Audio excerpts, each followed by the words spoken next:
2006 সালের 28 অক্টোবর আওয়ামী লীগের নেতৃত্বাধীন 14 দলীয় জোটের লগি বৈঠার তাণ্ডবে নিহতদের স্মরণে ও সেই ঘটনার প্রতিবাদে নাটোরের বড়াইগ্রামে বিক্ষোভ মিছিল ও সমাবেশ অনুষ্ঠিত হয়েছে। চ্যানেল এইচ এর নাটোর জেলা প্রতিনিধি মঞ্জুরুল হক সুজনের তথ্যচিত্রে থাকছে বিস্তারিত।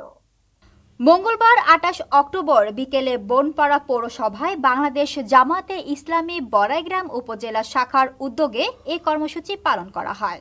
বড়াইগ্রাম উপজেলা জামাতে ইসলামের সহকারী সেক্রেটারি হাসানুল বান্না উজ্জ্বলের সঞ্চালনায় সমাবেশে প্রধান অতিথি হিসেবে বক্তব্য রাখেন উপজেলা আমির অধ্যাপক মাওলানা হাবিবুর রহমান। বিশেষ অতিথি হিসেবে উপস্থিত ছিলেন উপজেলা সেক্রেটারি আবু বকর সিদ্দিক, সহকারী সেক্রেটারি জিয়াউর রহমান জুয়েল, উপজেলা যুব ও ক্রীড়া বিভাগের সভাপতি আব্দুল আওয়াল মোমিন সহ আরো অনেকেই। এ সময় উপজেলার বিভিন্ন ইউনিয়নের আমির, সেক্রেটারি ও ওয়ার্ড পর্যায়ের নেতৃবৃন্দ উপস্থিত ছিলেন। বক্তারা বলেন, 2006 সালের জাতীয় সংসদ নির্বাচন বানচাল করার ষড়যন্ত্রে আওয়ামী লীগের নেতৃত্বাধীন 14 দলীয় জোট সেদিন সারা দেশে লগি বৈঠা নিয়ে তাণ্ডব চালায়।